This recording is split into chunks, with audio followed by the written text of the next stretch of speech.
नमस्कार, मैं हूं आपके साथ अंकिता पाल। बुलेटिन की शुरुआत करते हैं। राष्ट्रीय आपदा प्रबंधन प्राधिकरण की तरफ से आम जनमानस को आपदाओं से बचाव के लिए जागरूक करने के लिए मोबाइल वैन चलाई जा रही है। अपर जिलाधिकारी विवेक प्रकाश ने इस वैन को हरी झंडी दिखाकर रवाना किया। ये वैन चमोली जिले में आपदा सुरक्षा के बारे में जानकारी साझा करेगी और इसमें ऑडियो विजुअल माध्यम और लाइव क्विज खेलों के जरिए आपदाओं से बचाव के उपाय बताए जाएंगे। जिला आपदा प्रबंधन अधिकारी नंदकिशोर जोशी ने भी जनता से अभियान में शामिल होने और आपातकालीन नंबर पर वो संपर्क करने की अपील की है।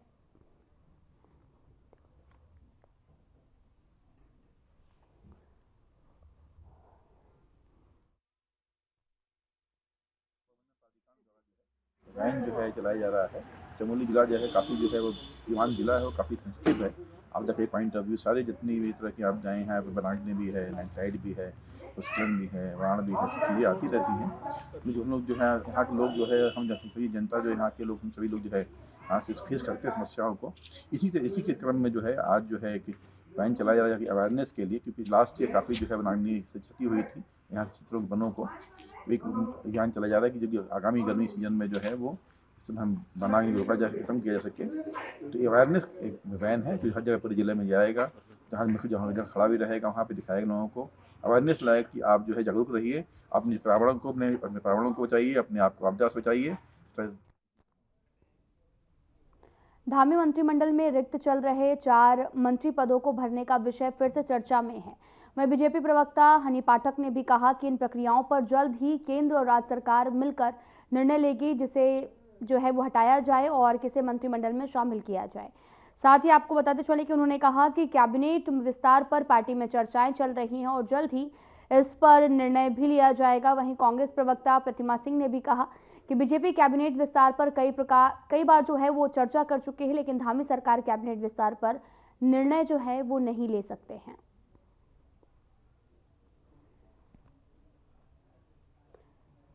आपको बताते चले कि 4 मंत्री पदों को वो भरने पर चर्चा वो लगातार जारी है। केंद्र और राज्य सरकार जल्द इस पूरे मामले पर निर्णय वो लेगी।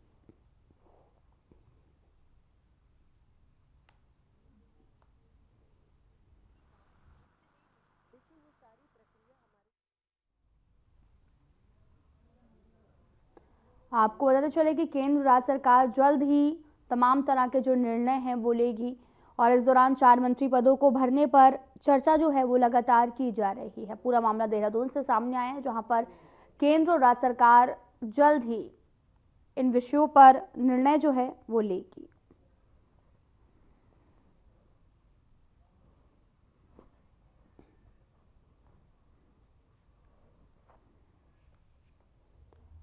दरअसल 4 मंत्री पद देखिए, कैबिनेट विस्तार की बात आज से नहीं हो रही है। मुझे लगता है धामी जी इस बारे में चर्चाएं जो है बहुत गर्म पिछले बार भी थी, लेकिन 2 पद जो है खाली है कैबिनेट में, उसके बावजूद धामी जी के पास इतनी भी पावर नहीं है, नजर आ रही है कि वो अपने जो है कैबिनेट का विस्तार भी कर सके और जो पद खाली है उन पे अपने पसंद के लोगों को ले सके और जिनके पास अधिक भार है उनका जो भार है वो कम करने का कार्य कर सके। दूसरी बात, कई ऐसे मंत्री भी हैं जिनकी ऐसी शिकायतें भी हैं लोगों की तरफ से, जनता की तरफ से, कि जनता उनके कार्यों से खुश नहीं है और अभी उसका परिणाम आपने निगम और निकाय चुनावों में भी देखा कि कई क्षेत्रों में जहां मंत्री खुद थे वहां पर भारतीय जनता पार्टी के लिए परिणाम अच्छे नहीं थे। उसके बावजूद भी अगर आप उनके खिलाफ कुछ नहीं कर पा रहे हैं और अपने पसंद के लोगों को नहीं ला पा रहे हैं, तो बिल्कुल मुझे लगता है कि धामी जी के पास सत्ता नहीं है, सत्ता दिल्ली से चल रही है।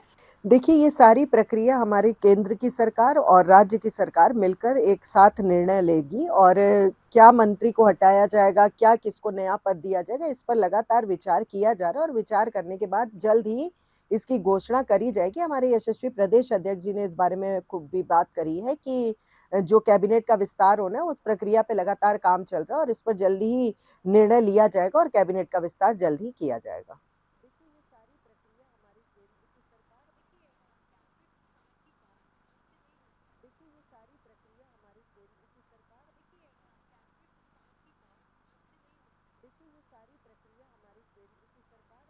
पार्टी के महामंत्री और मेयर प्रत्याशी वीरेंद्र पोखरियाल की अध्यक्षता में प्रदेश कांग्रेस मुख्यालय में अमेरिका द्वारा भारत के लगभग 104 भारतीय नागरिकों को हथकंडी पहनाकर भारत भेजे जाने के विरोध के खिलाफ एक गोष्ठी का भी आयोजन किया गया, जिसमें अमेरिका और मोदी सरकार की कड़ी आलोचना की गई।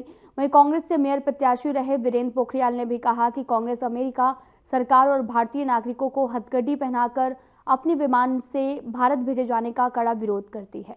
आगे उन्होंने कहा कि पीएम मोदी डोनाल्ड ट्रंप और अमेरिका को अपना दोस्त कहते हैं और आज ट्रंप ने भारतीयों का क्या हाल किया है, उन्हें हथकंडी पहनाकर देश में भेजा जा रहा, जिसकी हम घोर निंदा करते हैं।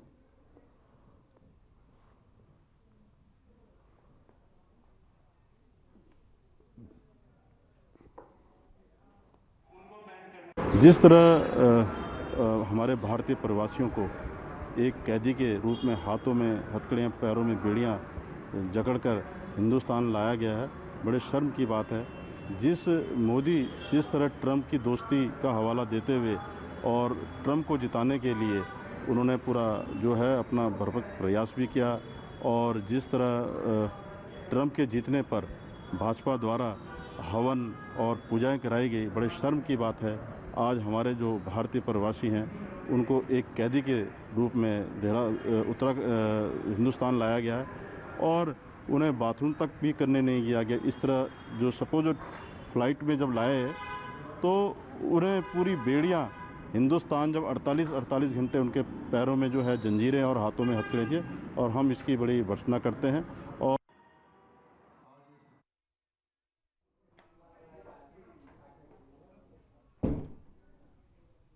अमेरिका से भारत लौटे अवैध प्रवासियों के हाथों और पैरों में बेड़ियां लगाकर भेजा गया, जिसको लेकर सभी भारतीयों में क्रोध है। वहीं देहरादून में महानगर कांग्रेस कमेटी के अध्यक्ष जसविंदर सिंह गोगी के नेतृत्व में इसका विरोध किया गया। लोगों ने, आपको पता चले कि एसके हॉल चौक में अमेरिका और मोदी सरकार के खिलाफ जोरदार नारेबाजी करते हुए दोनों सरकारों का पुतला दहन किया। इस अवसर पर गोगी ने कहा कि जिस तरीके से भारत के नागरिकों को अमेरिका द्वारा अपने विमान से भारत भेजा गया, वह देश को शर्मसार करने वाला है।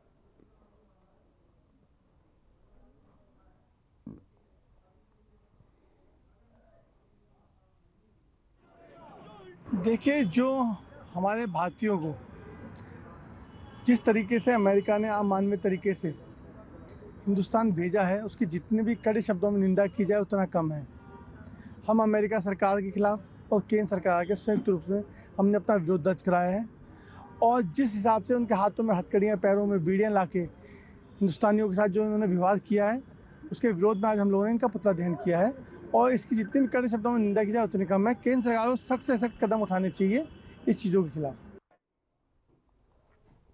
देहरादून की छोटी सरकार का कार्यकाल से शुरू हो गया है। देहरादून के नगर निगम प्रांगण में देहरादून के नवनिर्वाचित मेयर सौरभ थापलियाल समेत तमाम पार्षदों ने पद और गोपनीयता की शपथ ली है। इस दौरान बतौर मुख्य अतिथि मुख्यमंत्री पुष्कर सिंह धामी ने कार्यक्रम में प्रतिभाग किया, और इस अवसर पर देहरादून के मेयर सौरभ थापलियाल ने भी कहा कि हमारी प्राथमिकता देहरादून को साफ और सुंदर बनाने की रहेगी। इसके साथ ही देहरादून में नगर निगम के अंतर्गत आने वाले सभी वार्डों की सफाई व्यवस्था को और बेहतर बनाने का काम भी किया जाएगा। साथ ही उन्होंने ये भी कहा कि देहरादून में कई जगहों पर विकास के कार्य किए जा रहे हैं। हमारी प्राथमिकता है कि हम इन कार्यों को और तेजी के साथ में करने का काम करेंगे। देहरादून को उत्तराखंड का सबसे बेहतर नगर निगम की श्रेणी में लाने का काम करेंगे।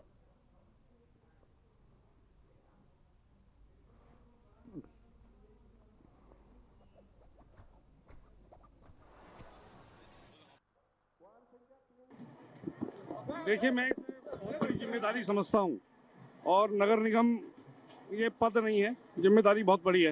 राजधानी है, और अपनी जिस हिसाब से यहाँ पर वाहनों की संख्या बढ़ी है, उस हिसाब से पार्किंग की व्यवस्था हो, चाहे हरा भरा दून की, जो हमने संकल्प लिया था, जिन जिन बातों के लिए हमने संकल्प पत्र में हमने अपनी बात रखी है कि हम संकल्प लेते हैं कि जो निगम है आपके द्वार पे आएगा, तो वो कार्य कैसे होगा और स्वच्छता कैसे देहरादून शहर के अंदर आएगी, उसके लिए जन भागीदारी भी सुनिश्चित करने की आवश्यकता है। और जनता के बीच में जाके जनता जागरूक होगी तभी निश्चित तौर, क्योंकि अपना घर समझेगी, परिवार की तरह समझेगी, देहरादून को अपना घर समझेगी, तभी जाके एक स्वच्छ वातावरण तैयार हो सके। उत्तराखंड में बीजेपी को मार्च के पहले सप्ताह में नया प्रदेश अध्यक्ष मिल सकता है। निकाय चुनावों के कारण स्थगित हुए सांगठनिक चुनाव प्रक्रिया को एक बार फिर से गति मिल गई है। पार्टी ने मंडल और जिला स्तर पर अध्यक्ष की नियुक्ति की प्रक्रिया को शुरू कर दिया है। 28 फरवरी तक पूरी हो जाएगी और इसके बाद एक हफ्ते के भीतर पार्टी नए प्रदेश अध्यक्ष का नाम तय कर सकती है। वहीं बीजेपी के भीतर इस बात की चर्चा जोरों पर है कि महेंद्र भट्ट दोबारा प्रदेश अध्यक्ष बन सकते हैं या फिर किसी नए चेहरे को यह जिम्मेदारी दी जाएगी। और इसे लेकर कांग्रेस प्रवक्ता गरिमा दसौनी ने महेंद्र भट्ट पर हमला करते हुए कहा कि इस प्रदेश को महेंद्र भट्ट जैसे नफरती व्यक्ति से निजात मिलनी चाहिए। महेंद्र भट्ट इस प्रदेश के लिए हानिकारक है।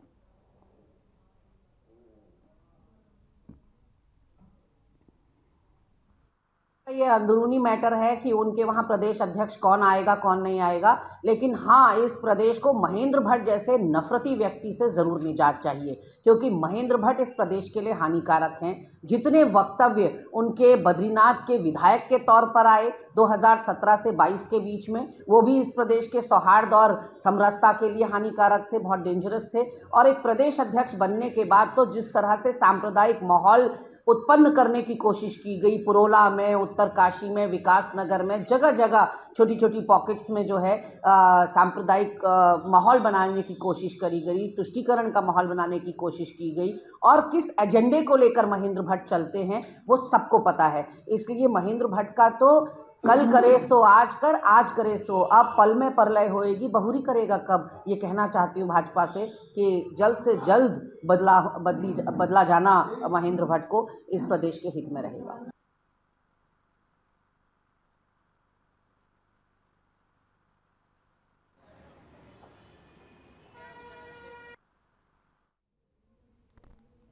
उत्तराखंड में चल रहे 38वें राष्ट्रीय खेल का समापन 14 फरवरी को हल्द्वानी स्थित गोलापार स्टेडियम में होगा।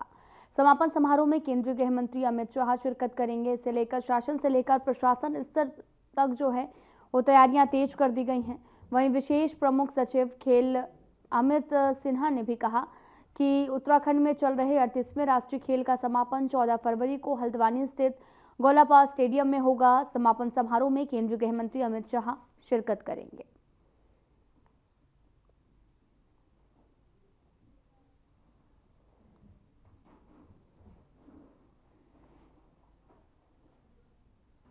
ये हमारे समापन समारोह जो 14 तारीख का तय है, जिसमें गोलापार में स्टेडियम में हो रहा है, और इसमें काफ़ी बढ़िया कार्यक्रम होगा, रंगारंग कार्यक्रम भी होगा। और जो एथलीट रिकॉर्ड ब्रेकर होंगे, टीम शील्ड ट्रॉफी होगी, ये लोग उनको वहाँ पे प्रदान किया जाएगा। माननीय गृह मंत्री जी का आने का है, तो इस तरह से हम लोग प्रोग्राम की रूपरेखा तैयार कर लिए हैं और हल्द्वानी में इसको लेकर बृहद रूप से तैयारियाँ भी हो रही।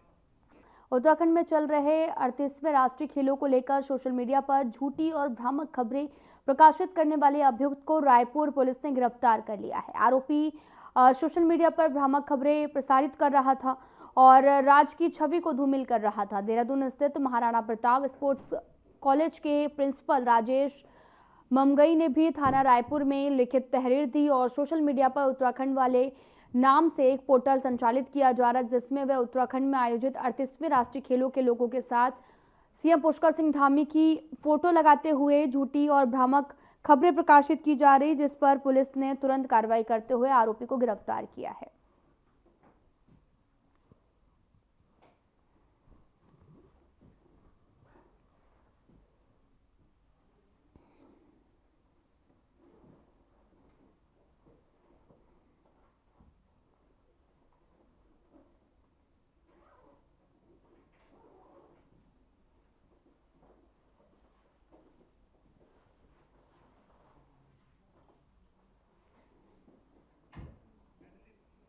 आपको बताते चलें कि रायपुर पुलिस की गिरफ्त में एक आरोपी आया है। फिलहाल मामले की जांच जारी है। रायपुर पुलिस की गिरफ्त में आरोपी है। पूरा मामला देहरादून से सामने आया, जहां पर आपको बताते चले कि राष्ट्रीय खेलों पर भ्रामक खबरें जो हैं वो फैलाई जा रही हैं। दरअसल देहरादून में लगातार तमाम तरह के आयोजन खेलों को लेकर किए जा रहे हैं, तो वहीं राष्ट्रीय खेलों पर भ्रामक खबरें फैलाने वाले व्यक्ति को पुलिस ने गिरफ्तार किया है और लगातार उससे पूछताछ जारी है। पुलिस लगातार ऐसी खबरें फैलाने वालों को गिरफ्तार भी कर रही है।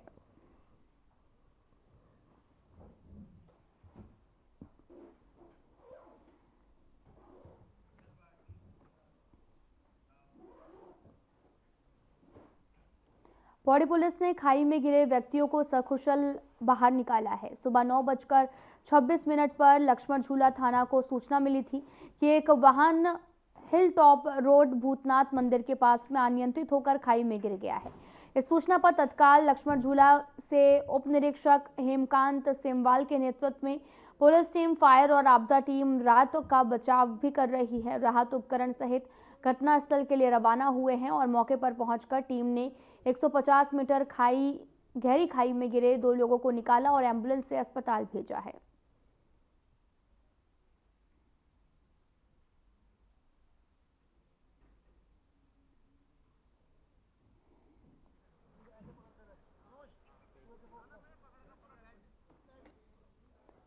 पूरा मामला पौड़ी से सामने आया, जहां 2 लोगों को टीम ने बाहर निकाला है। सकुशल उन्हें निकाला गया है। देवदूत बनकर आई थी पौड़ी पुलिस। 2 लोगों की टीम ने मौके पर पहुंचकर खाई में गिरी लोगों को जो है वो बाहर निकाला। दरअसल खाई में अनियंत्रित होकर कार खाई में जाकर गिर गई, जिसके चलते बड़ा हादसा होते होते टल गया। दरअसल ये पूरा मामला पौड़ी से सामने आया है।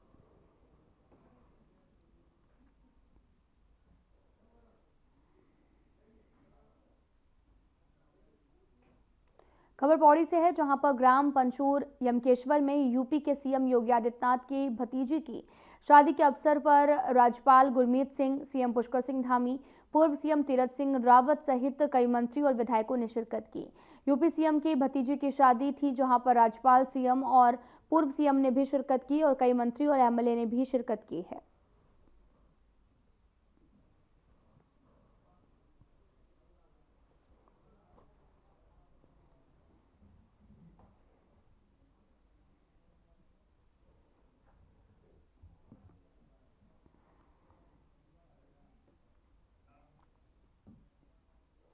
उत्तर प्रदेश के मुख्यमंत्री योगी आदित्यनाथ और उत्तराखंड के मुख्यमंत्री पुष्कर सिंह धामी ने यमकेश्वर विकासखंड के अंतर्गत राजकीय प्राथमिक विद्यालय टांगड़ का उद्घाटन किया गया। इस दौरान उन्होंने स्कूली बच्चों को सम्मानित किया।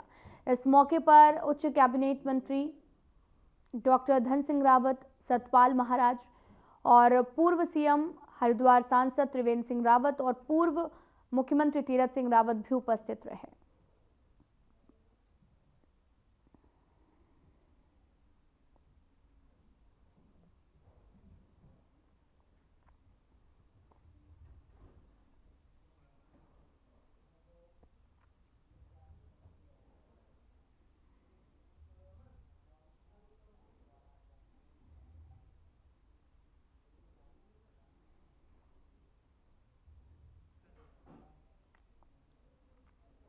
विधानसभा स्थित कार्यालय कक्ष में कृषि मंत्री गणेश जोशी ने हाउस ऑफ हिमालय के उत्पादों को बढ़ावा देने के संबंध में समीक्षा बैठक की है।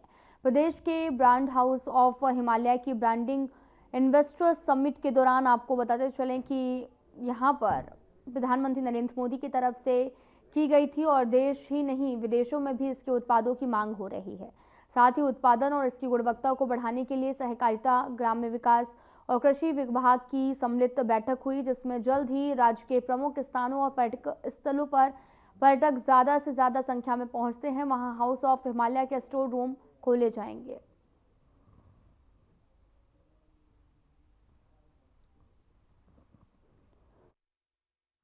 हमारा ब्रांड हाउस ऑफ हिमालय, जिसके ब्रांड एम्बेसडर मोदी जी मैं कहूँगा कि उन्होंने उसका ब्रांडिंग इन्वेस्टर समिट में की थी और आज उसकी इतनी डिमांड हो रही है। यही नहीं, देश में भी लोग उसकी फ्रेंचाइजी मांग रहे हैं। उसका उत्पाद कैसे बढ़े और उसकी क्वालिटी कैसे मेंटेन रहे और उसकी मार्केटिंग को लेकर हमने कोऑपरेटिव, एग्रीकल्चर और रूरल डेवलपमेंट, क्योंकि वो ग्राम विकास के हमारे उसके उसमें आता है, एक हमने बृहद बैठक इसमें की है। हल्द्वानी नगर निकाय चुनाव के बाद में नवनिर्वाचित महापौर गजराज सिंह बिष्ट ने रामलीला मैदान में भव्य समारोह में शपथ ली है। उनके साथ में ही नगर निगम के 60 वार्डों के पार्षदों ने भी पद एवं गोपनीयता की शपथ ग्रहण की और महापौर को कुमायूं आयुक्त एवं मुख्यमंत्री सचिव दीपक रावत ने शपथ दिलाई। इसके बाद में उन्होंने सभी नवनिर्वाचित पार्षदों को शपथ ग्रहण करवाई। कार्यक्रम में प्रदेश की महिला एवं बाल विकास मंत्री और प्रभारी मंत्री रेखा आर्या, विधायक कालाडूंगी बंशीधर भगत और विधायक नैनीताल सरिता आर्य समेत कई गणमान्य नेता भी मौजूद रहे। साथ ही काठगोदाम नगर निगम को नया मेयर मिल गया है। रामलीला ग्राउंड पर भव्य शपथ ग्रहण समारोह के आयोजन के पल की साक्षी हल्द्वानी की जनता भी बनी है।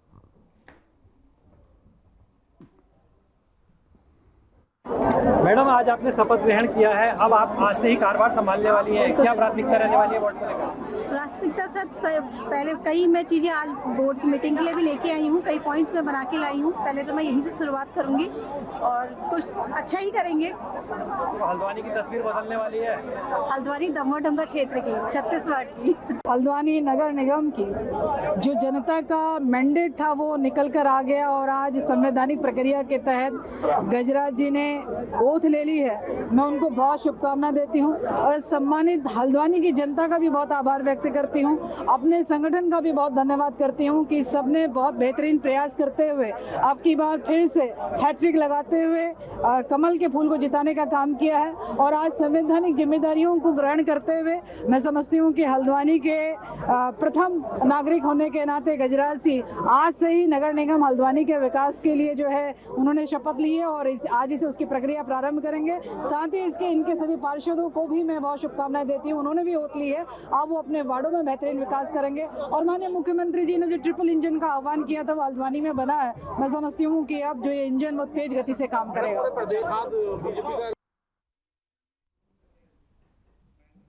फिलहाल में इतना ही। नमस्कार।